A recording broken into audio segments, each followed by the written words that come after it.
Bonjour et bienvenue dans Prière Inspirée. Je suis heureux que vous puissiez suivre cette émission aujourd'hui. Et je crois que le Seigneur a une provision pour votre vie spirituelle.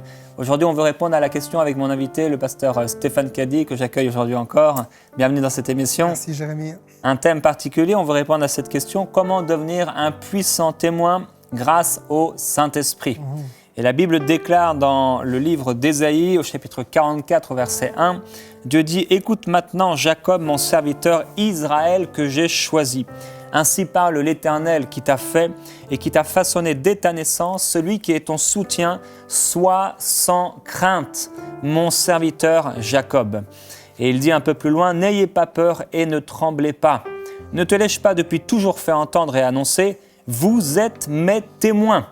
Y a-t-il un autre Dieu en dehors de moi ? Il n'y a pas d'autre rocher, je n'en connais pas. » Et il dit dans le chapitre 43, « C'est vous qui êtes mes témoins, vous et mon serviteur que j'ai choisi, afin que vous puissiez le reconnaître. » Au chapitre 51, il dit, « C'est moi qui vous console. Qui es-tu pour avoir peur de l'homme mortel, du fils d'Adam dont le sort est celui de l'herbe ? Et tu oublierais l'Éternel qui t'a fait ? Qui a étendu les cieux et fondé la terre, et tu serais dans une frayeur continuelle tout le jour. » Alors je prie qu'aujourd'hui, Dieu nous apporte une révélation vraiment par rapport à sa puissance, Amen. Par rapport à sa force, Amen. afin qu'on n'ait pas peur de l'homme, qu'on n'ait pas peur d'être des témoins, parce que c'est notre nature. Nous sommes des témoins, nous sommes des gagneurs d'âme. Nous sommes la lumière de ce monde, nous sommes le sel de la terre. Et si aujourd'hui vous ne vous sentez pas du tout être ça, eh bien commencez à le proclamer. Vous allez pouvoir laisser s'exprimer le Saint-Esprit à travers votre vie personnelle. Donc Stéphane, on veut poser aujourd'hui la question et y répondre. Comment on peut devenir un puissant témoin grâce au Saint-Esprit ? Déjà, j'ai pris un sondage dans ton livre, Au cœur du monde, qui dit que 38% des chrétiens n'ont jamais amené une âme au Seigneur et 31% ne parlent jamais du Seigneur. Donc c'est quelque chose de concret. Alors que la Bible dit dans Acte 1, verset 8, c'est Jésus qui parle aux disciples, « Mais vous recevrez une puissance, le Saint-Esprit survenant sur vous, et vous serez mes témoins à Jérusalem, dans toute la Judée, dans la Samarie et jusqu'aux extrémités de la terre. » Ça veut dire que le but premier de la venue du Saint-Esprit, et là il parle du baptême du Saint-Esprit, dans la vie du chrétien, c'est de faire de lui un témoin. Je ne peux pas croire que quelqu'un dise qu'il est rempli du Saint-Esprit s'il ne témoigne pas de Jésus. Je crois que le signe initial du baptême de l'Esprit, c'est le parler en langue, mais un autre signe, c'est le fait d'être un témoin. Je suis rempli pour être un témoin. Et ça n'a rien à voir avec la personnalité des gens. Certains disent parfois, moi je suis timide, moi je suis craintif, moi je suis pas trop habitué à parler à la foule. C'est plus une question d'être rempli du Saint-Esprit. Comme on a vu hier, quand on est rempli de l'Esprit, il y a des effets. Et un des effets, c'est que je suis libéré de la crainte, de la peur, et je peux commencer à témoigner de Jésus. Dans Acte 10, 38, il est dit que vous savez combien Dieu a oint du Saint-Esprit et de force Jésus de Nazareth qui allait de lieu en lieu et guérissant tous ceux qui étaient sous l'empire du diable car Dieu était avec lui. Amen. Il est dit que Dieu a oint Jésus pour aller de lieu en lieu. Et si je demande au Saint-Esprit de me oindre aujourd'hui pour rester dans mon fauteuil, dans mon divan, sans me lever, annoncer l'Évangile, c'est pas le but de la venue du Saint-Esprit. Et on voit que Jésus n'est pas resté à Nazareth, mais il a été oint et il a commencé à annoncer l'Évangile, le royaume de Dieu, dans toute la Galilée et dans une bonne partie du pays d'Israël parce qu'il a été oint pour ça. Amen. Je pense à l'évangéliste Moody qui disait qu'il parlerait au moins à une personne par jour de Jésus-Christ. Et puis un jour, il était dans son lit, minuit passé, et puis il s'est rendu compte qu'il n'avait pas encore parlé du Seigneur. Il était tellement rempli du Saint-Esprit qu'il s'est levé. Il a trouvé un policier dans la rue et il l'a conduit à Christ. Et c'est vraiment ça qu'on est appelé à faire. On est rempli pour être des témoins. C'est un puissant verset, hein, Acte 10, 38. Hein. C'est puissant. Et j'ai envie de le lire dans la Bible que ton père m'a offerte, qui se trouve ici. C'est une belle Bible. Elle a connu le réveil, cette Bible. Elle a 136 ans, hein. Acte 10, 38. C'est vraiment puissant. Et je voulais honorer tes parents aussi. En profiter alors qu'on parle des puissants témoins. Tes parents sont des témoins de Christ. Et c'est une grâce pour nous d'avoir des parents qui servent le Seigneur. Et pour toi également. Et je sais que ton père particulièrement a un appel vraiment sur sa vie depuis bien longtemps. Il est dans le ministère... entre autres dans un ministère en prison, où il témoigne de Christ jour après jour, avec ta maman également qui sert le Seigneur à ses côtés dans l'église locale. Et je veux vous honorer vraiment, vous, papa et maman, de Stéphane, vraiment pour votre ministère et d'être témoins, des témoins de Christ là où vous vous trouvez, c'est vraiment extraordinaire. Là où Jésus-Christ allait de lieu en lieu, faisant le bien, et il était là pour briser toute la puissance de l'ennemi. C'est ce que nous déclarons sur vous aussi, vous les parents qui écoutez cette émission, qui avez des enfants peut-être qui servaient le Seigneur ou pas. Nous voulons vraiment déclarer la présence de Dieu sur vous et que vous puissiez être un témoin de l'Évangile, comme Jésus-Christ qui allait de lieu en lieu faisant le bien autour de lui. Alléluia. Gloire à Jésus-Christ. Voilà, c'est une petite parenthèse, Stéphane. Alléluia. Merci, Jérémy. Ils seront contents. En tout cas, une chose qui est sûre, c'est qu'on ne parle pas ici de faire le témoin, mais d'être un témoin. Pendant longtemps, j'avais la pression de me dire, il faut que je sois un témoin, il faut que je parle aux gens. J'avais vu comme un légalisme dans le témoignage. Et un jour, j'ai compris que l'esprit m'est donné, non pas pour faire, mais pour être un témoin. C'est quelque chose de naturel. Et quand je suis, par exemple, en vacances, au camping, à l'hôtel, au restaurant, on l'a vécu ensemble d'ailleurs, hein, on est des témoins parce que c'est notre nature. On est des témoins de Jésus-Christ. C'est comme ça qu'on vit les choses. On n'est pas obligé de témoigner. C'est une question d'amour. On est rempli du Saint-Esprit et on parle de lui. Et ce que j'ai remarqué, c'est que le Saint-Esprit ne se substitue pas à l'homme pour le témoignage, mais il l'accompagne. Ça veut dire que beaucoup de gens pensent que l'Esprit va faire tout seul. Il convainc de pécher tout seul. Et c'est Charles Finet qui dira que pour qu'un homme soit sauvé, il faut 4 éléments. Il faut le Saint-Esprit qui convainc, la parole, parce que la foi vient de ce qu'on entend, et ce que l'on entend vient de la parole de Dieu, un homme qui prêche et qui enseigne, et un pécheur qui se repent.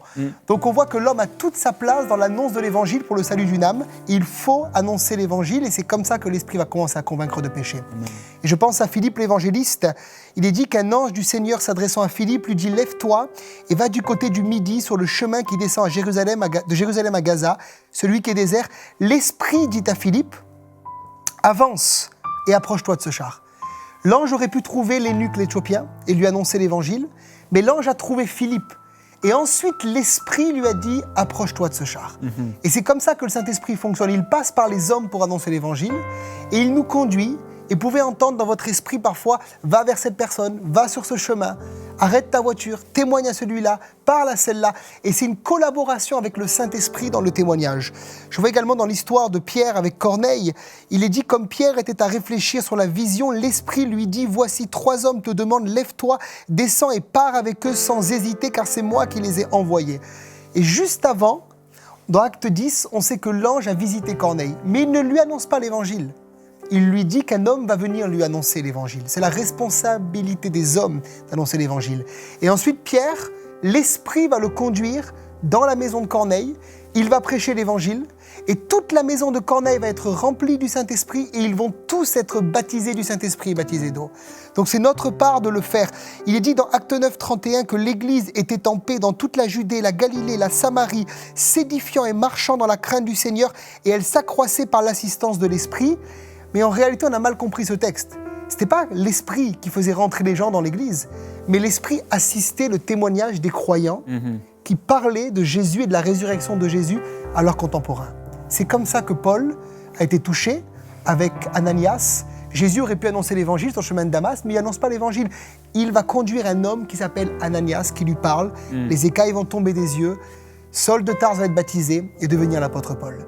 Donc c'est l'Esprit qui nous amène dans cette dimension de l'évangélisation. Je crois également quand on est rempli du Saint-Esprit, je voulais le souligner, on est témoin auprès de tous les hommes.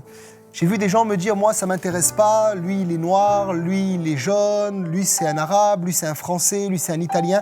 Quand on est rempli de l'Esprit, ça va bien au-delà de la nationalité, de la culture sociale, on aime les gens. C'est une passion qu'on a pour les gens. Et tu parlais de mon père tout à l'heure, et je sais que mon père témoigne de Jésus en prison. Et il m'a dit un jour, tu sais Stéphane, le Saint-Esprit m'a dit avant de commencer, Christian, est-ce que tu aimes tous les hommes ? Et lui a répondu, oui, j'aime tous les hommes. Et le Saint-Esprit lui a posé une deuxième fois la question, est-ce que réellement tu aimes tous les hommes ? Et dans ces milieux-là, il a affaire à des meurtriers, à des gens qui ont fait des choses terribles, des gens qui ont fait des choses très très sales. Et il est en responsabilité, parce qu'ils ont le droit de l'entendre, d'annoncer l'Évangile. Et la question que je vous pose, c'est aimez-vous tous les hommes ? Et c'est le Saint-Esprit seul qui peut produire en nous cet amour pour tous les hommes. En tout cas, je sais que l'Esprit m'a conduit un jour à annoncer l'Évangile auprès d'un peuple, le peuple gitan. Ça a duré pendant une saison de ma vie, c'était pendant 2 ans. Et tous les mercredis, je me rendrais dans un quartier difficile de la ville de Nice, je prêchais. J'avais pas du tout envie d'y aller à la base. C'était pas du tout mon style, les quartiers, les mauvaises odeurs, vous voyez, c'est pas du tout mon truc. Mais il y avait un tel fardeau du Saint-Esprit que j'étais comme l'apôtre Paul lorsqu'il dit « Je me dois à tous les hommes civilisés ou non, instruits ou non. Voilà pourquoi je désire vous annoncer aussi l'évangile à vous qui êtes à Rome. » Et j'ai vu dans ces quartiers des choses extraordinaires. Je me souviens notamment d'un enfant pour qui on a prié. Il est tombé sous la puissance de Dieu, ça a duré 5 heures. Et il a vu Jésus, il a vu le Seigneur. Et lorsqu'il s'est relevé, il a été baptisé du Saint-Esprit. Et lorsque j'allais là-bas, les gens me disaient « Mais personne ne vient vers nous, personne ne vient vers nous. » Et j'ai pu vivre des miracles extraordinaires, des guérisons, des délivrances, des baptêmes de l'Esprit dans ces quartiers-là, parce que justement, le Saint-Esprit fait de nous des témoins auprès de tous les hommes. Paul dira, j'étais faible avec les faibles afin de gagner les faibles. Je me suis fait tout à tous afin d'en sauver de toute manière quelques-uns. Je fais tout à cause de l'Évangile afin d'y avoir part.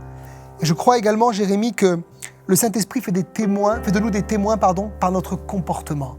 Je ne peux pas être un témoin si je ressemble aux gens de ce monde, si je convoite leur vie, si je convoite leurs péchés, je ne pourrai jamais les amener à Jésus-Christ. Et je crois que le Saint-Esprit veut faire de nous une lettre lue de Jésus-Christ. Dans 2 Corinthiens 3, il est dit « Vous êtes manifestement une lettre de Christ écrite par notre ministère, non avec de l'encre, mais avec l'Esprit du Dieu vivant, non sur des tables de pierre, mais sur des tables de chair, sur les cœurs. » Et Jésus veut écrire cette lettre par la puissance du Saint-Esprit. Et plus je laisse l'Esprit me transformer, plus je peux être un témoin. Je connais un témoignage d'un prédicateur, c'est le pasteur Samuel Peter Schmidt, qui disait un jour qu'il était dans un magasin, il changeait une ampoule du magasin, et puis une femme le regardait comme ça, son épouse était là, c'est un petit peu gênant, et puis il ne comprenait pas ce qui se passait. Et il rentre chez lui, et le gérant du magasin était un chrétien. Et le lendemain, ce gérant appelle Samuel et dit « Mais qu'est-ce que tu as fait à cette femme ? Elle est revenue au magasin, elle veut savoir. Elle t'a regardé, elle a vu une lumière, elle a vu une gloire, et elle veut savoir absolument qui tu es. » Il n'a pas parlé.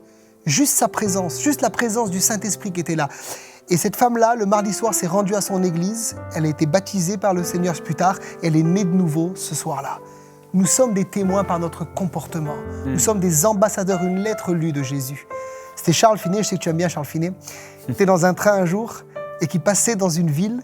Et juste sa présence, la présence du Saint-Esprit, sans qu'il prêche l'Évangile, faisait que les gens étaient convaincus de péché. Et tout le village entier s'est tourné vers le Seigneur. Et cette lettre lue, ce n'est pas par la force, ni par la puissance humaine, mais par la puissance de l'Esprit que ces choses sont possibles.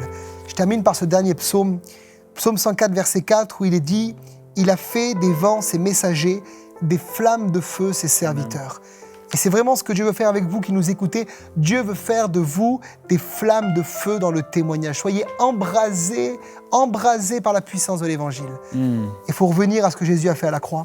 Quand on sait ce qu'il a fait, il y a une passion qui naît en nous. Il y a un feu. Amen. Gloire à Dieu. Il y a un feu, Jérémie. Gloire à Dieu. Et on aime beaucoup entendre parler de ces revivalistes, entre autres Charles Finet. Et je suis béni d'avoir cette Bible de 136 ans dans laquelle je peux lire le même verset que toi. Et certainement, le monsieur qui l'a acheté il y a 136 ans, il devait aussi certainement avoir une passion pour le réveil. Amen. Oui, il a lu peut-être « Il fait des vents, ses messagers, des flammes de feu, ses serviteurs ». Et ce qui est écrit dans la parole de Dieu, il y a des milliers, des centaines d'années, des milliers d'années, c'est encore valable aujourd'hui pour nous. Et ce qu'ont vécu aussi ces hommes et ces femmes dans le réveil, il y a des centaines ou des milliers d'années, nous pouvons le vivre également dans nos vies personnelles. Il y a eu des réveils dans l'Église, mais il y a aussi des réveils dans le peuple d'Israël, dans l'Ancien Testament, des sortes de réveils où les gens revenaient à Dieu. Et je prie que nous puissions être et que vous puissiez être des instruments de Dieu, de puissants témoins de Jésus-Christ. Et c'était très très fort ce que tu as partagé par rapport qu'on doit aimer tous les hommes, parce que je sais que plusieurs personnes, Dieu vous appelle à aller vers certains types de personnes, mais si on ferme notre cœur, tu as parlé des gitans par exemple, un exemple parmi tant d'autres, eh bien on ne pourra pas être une source de bénédiction. Et plusieurs d'entre vous, le Seigneur va vous appeler dans des nations, va vous appeler dans des villages, va vous appeler dans des métiers aussi peut-être, des corps de métiers que vous allez pouvoir toucher par l'Évangile. Peut-être des clubs, des groupes, etc. Ne fermez pas la porte vraiment, et je veux prier par rapport à ça. Si vous avez un appel, on est tous appelés à être des témoins. Ça, c'est clair, c'est évident, et on va prier par rapport à ça. Mais je voudrais prier pour particulièrement ceux qui ont un appel particulier par rapport à un certain type de personnes, dans une saison particulière, parce que tu as parlé de cette saison, ça a duré 2 ans, et je veux prier par rapport à ça. Père, merci pour ta parole, elle est puissante. Cette même parole qui a été écrite et qui était là au commencement, avant toute chose. Rien de ce qui existe n'a été fait sans ta parole. Père, j'ai une conviction dans mon cœur qu'à cause de ce temps de prière, il y a des hommes et des femmes qui vont se lever pour l'Évangile et pour ton royaume à partir d'aujourd'hui. Et j'ai une conviction que le Saint-Esprit va commencer à se mouvoir dans leur cœur et dans leur vie à partir d'aujourd'hui même. J'ai une conviction que tu parles dans le cœur de plusieurs personnes et tu leur montres ces hommes et ces femmes. Tu leur montres ces enfants, tu leur montres ces quartiers, tu leur montres ces villes, tu leur montres ces nations, ces pays dans lesquels tu les appelles à aller. Père, je te glorifie et je prie que tu envoies des ouvriers dans la moisson maintenant même, Père, que tu suscites des ouvriers et que tu embrases le cœur de tes serviteurs. Je prie, Père, qu'effectivement, que nous puissions être des flammes de feu qui jaillissent, qui ne cessent de brûler d'une passion pour l'Évangile. Oui, Père, je prie pour une église qui annonce l'Évangile, une église de témoins, pas une église enfermée, pas une église cachée, pas une église comme les disciples après la mort de Jésus-Christ et après sa résurrection qui pensaient que tout était terminé et qui se cachaient par la peur des gens. Je prie pour une église, Seigneur, de Pentecôte, une église qui vit le réveil, une église qui est debout, Père, pour annoncer et proclamer ta parole de Dieu, ta parole. Une église qui est là pour prier que le vent du Saint-Esprit se manifeste, pour que le réveil arrive, pour que les miracles, que les guérisons se manifestent au nom de Jésus-Christ, pour que tu puisses accompagner ta parole par des signes, des prodiges et des miracles. Je prie pour une église qui est faite de témoins, une église qui va dans les rues, une église qui fait quelque chose, une église qui démontre la puissance de Dieu, une église aussi qui est persévérante dans le combat. Alors que partout où je vais, Père, j'entends des gens qui disent « Mon quartier est le plus difficile, mon pays est le plus difficile, ma région est la plus difficile. » Je veux briser ces choses au nom de Jésus-Christ. Je veux briser les mentalités, les forteresses sataniques et charnelles. Père, des forteresses de péché qui sont là pour nous empêcher de porter du fruit dans ton royaume. Père, je veux proclamer que tu es un Dieu qui sauve et que ton bras n'est pas trop court pour sauver, ton oreille n'est pas trop dure pour entendre. Et Seigneur, tu nous as justifiés, tu nous as pardonnés et tu nous as envoyés avec le Saint-Esprit pour faire de nous des puissants témoins en 2018, en 2019, en 2020, dans notre génération, là où nous sommes, Père, tu veux nous envoyer. Alors je prie pour ce frère, je prie pour cette sœur, que ta puissance se manifeste en lui, en elle, à partir d'aujourd'hui. Je déclare au nom de Jésus-Christ sur vous un feu nouveau, une passion nouvelle pour l'évangile de Christ, où il ne sera plus question de vous, il ne sera pas question d'être connu, il ne sera pas question d'être mis en avant, il sera question de l'évangile et du serviteur de Dieu qui va dans la moisson, qui va dans les champs, qui va dans les villes, qui va dans les prisons, qui va là où Christ n'est pas annoncé pour briller, briller, briller au cœur de ce monde perdu et désolé.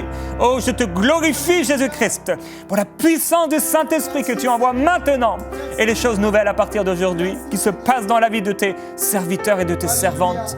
Alléluia. L'Esprit du Seigneur voudrait parler à des personnes qui sont là, qui nous regardent. Au moment où Jérémie a commencé à prier pour cela, c'est comme si l'Esprit m'avait transpercé pour me rappeler que Dieu a appelé certains qui nous regardent maintenant à un travail auprès des homosexuels. Vous avez reçu cet appel de Dieu de la part du Seigneur d'aller auprès de ces gens-là. Et peut-être même pour certains, dans mon esprit, cette pensée, vous en avez parlé avec votre pasteur, ça n'a pas été bien reçu, etc. Mais Dieu continue à appuyer. Cette émission est pour vous. Vous êtes appelés à aller auprès de ces gens-là, à parler du Seigneur. Certains attendent, certains sont liés. Dieu a mis une compassion particulière sur votre vie pour les aimer. Allez, cette émission est pour vous, allez. Je veux relâcher votre destinée glorieuse dans le nom de Jésus. Je veux déclarer que c'est le temps pour vous de rentrer dans cet appel très particulier, très spécifique. Peut-être certains ne vous comprendront pas, certains croyants vous jugeront, mais ça vient de l'Esprit de Dieu. Dieu veut sauver tous les hommes. Il vous appelle à rentrer. J'avais à cœur également une deuxième chose, des gens qui nous regardent, qui sont appelés également à travailler dans les milieux des prisons. On a parlé des prisons et c'était, je crois, particulier, c'était un temps de Dieu pour certains. Vous deviez entendre ça. Dieu vous appelle à devenir des hommes et des femmes qui travaillent dans les prisons. Et je vous encourage, mettez-vous devant le Seigneur, recevez un réma de la part de Dieu, trouvez votre pasteur, allez et semez les bonnes nouvelles, la bonne nouvelle dans ces milieux. Tant de gens attendent l'évangile là-bas, tant de gens ont besoin de témoins. Allez auprès des hommes, allez auprès des femmes et annoncez-leur la puissance de la résurrection de Jésus. Et je veux déclarer sur ces cas-là, Seigneur, qu'ils sont libérés dans leur appel, dans leur destinée glorieuse, au nom de Jésus. Recevez maintenant. Merci. Recevez dans le nom de Jésus. Recevez. Oh Saint-Esprit, Glorieux Saint-Esprit. Glorieux Saint-Esprit. merci pour ta présence. J'aimerais qu'on puisse prier pour les dons spirituels, Jérémie. Qu'ils puissent témoigner avec la puissance des dons dans leur vie. Alléluia. Ciao, caria babacei. Faut te predi, Santo, Santo, Santo, Santo, praise. Ciao, Mariasi, Poposini, Mai. Ciao, Prosote, Kini, praise, to Kote, Kinta, pride, Sovele. Seigneur, Chikorio, Baba, Chaya, Rababa, Chaya, Rababa, Chaya, Lolo, Soveliade. Seigneur, tu veux équiper ton peuple. Tu veux nous équiper, Seigneur. Tu veux nous équiper de la puissance des dons spirituels pour être des témoins. Tu as dit, vous recevrez une puissance pour être des témoins. Tu n'as pas dit que nous ferions le témoignage avec nos propres forces, mais avec la puissance du Saint-Esprit. Je veux te prier, Père, s'il te plaît, d'envoyer maintenant ton esprit sur tous ceux qui nous regardent et de commencer à distribuer dans le cadre du témoignage les dons du Saint-Esprit. Voilà, plusieurs, vous ressentez la présence de Dieu, une chaleur vous touchez maintenant. Recevez des paroles de connaissance. Recevez des paroles de sagesse maintenant. Recevez le don des guérisons. Recevez le don de foi. Recevez maintenant le don d'opérer des miracles. Recevez maintenant la prophétie. Recevez maintenant le don des langues. Recevez maintenant l'interprétation des langues. Que toutes ces choses viennent maintenant sur vos vies. Levez vos mains. Accueillez la personne du Saint-Esprit. Accueillez maintenant. Accueillez. Je vois des gens qui tombent à genoux dans leur salon. Accueillez la puissance du Saint-Esprit. Soyez revêtus maintenant et commencez à manifester les dons spirituels. Commencez à imposer les mains aux malades, à voir des guérisons là où vous êtes. Dans le nom de Jésus. Dieu n'a pas changé. Et l'évangile est une puissance. C'est la puissance pour le salut de quiconque croit. Alléluia. Mais c'est une puissance. Recevez maintenant. Recevez. Recevez. Dans le nom de Jésus. Recevez maintenant le feu du Saint-Esprit. Et soyez des témoins dans la puissance du Saint-Esprit maintenant. Merci, Père. Merveilleux Jésus-Christ. Merci, Père. Merci. Père, je prie que tu illumines vraiment l'intelligence de ton peuple, que tu illumines le cœur de ton peuple. Viens nous apporter des révélations afin qu'on puisse comprendre l'immense importance de témoigner, Alléluia. de parler de toi, de manifester Christ. Ouais. Père, je prie pour le véritable évangile, des véritables disciples qui ne sont pas là pour manifester une puissance humaine, une richesse humaine, une intelligence particulière, et qui sont là pour manifester Jésus-Christ dans toute sa puissance, dans toutes ses vertus, dans toute sa grandeur, dans tout son amour, dans toute sa bonté, dans toute sa simplicité. Père, je prie pour les croyants des églises où on essaie d'être excellent, on essaie d'être les meilleurs, d'être les plus forts, d'être les plus grands. Alléluia. Je prie, Père, pour eux, pour la simplicité de Jésus-Christ. Alléluia. Beaucoup passent à côté. À force de vouloir être excellent, ils commencent à s'appuyer sur la chair. Beaucoup de raisonnements, beaucoup de préceptes humains, charnels, beaucoup d'inspiration qui n'est pas divine.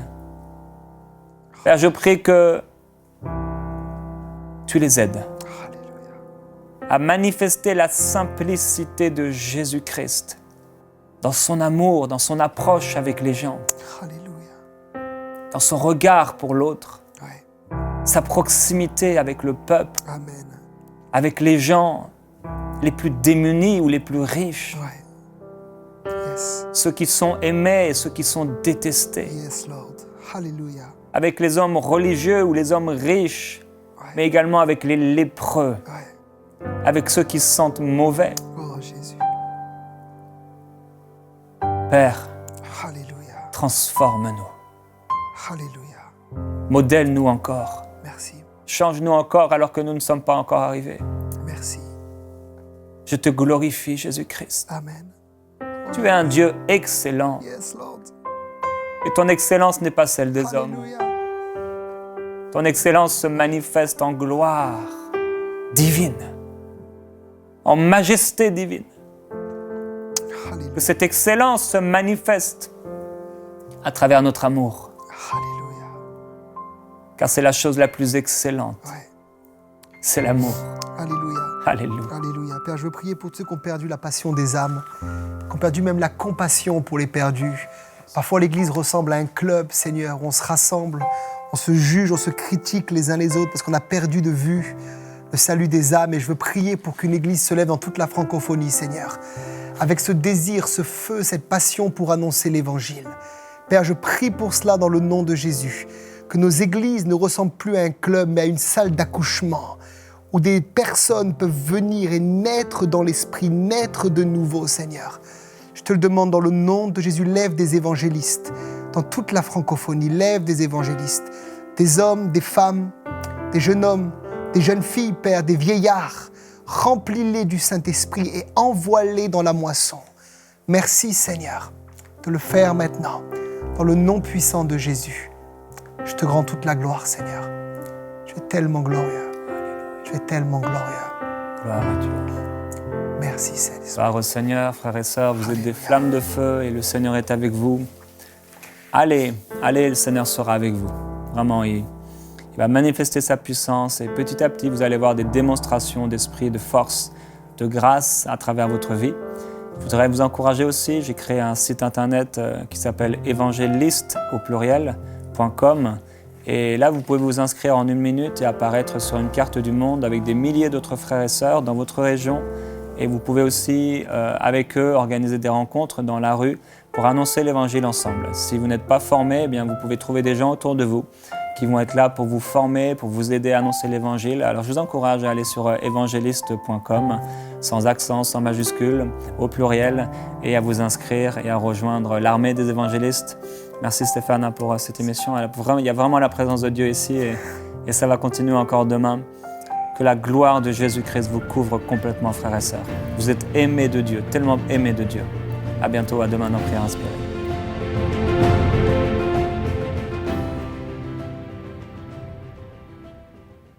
Et la bonne nouvelle, c'est qu'on a l'opportunité d'élargir la diffusion en Afrique et en France à travers les bouquets Canal+, la Freebox et le satellite Eutelsat. Cela nous permettra de toucher des millions de nouveaux téléspectateurs. Et pour que cela soit possible, nous avons besoin de 1500 visionnaires qui s'engagent à donner 1 000 € ou plus. Ensemble, nous allons relever ce défi. Vous pouvez faire votre don sur emcitv.com en une seule fois ou en plusieurs mensualités. Dès maintenant, donnons pour amener EMCI TV à une nouvelle dimension.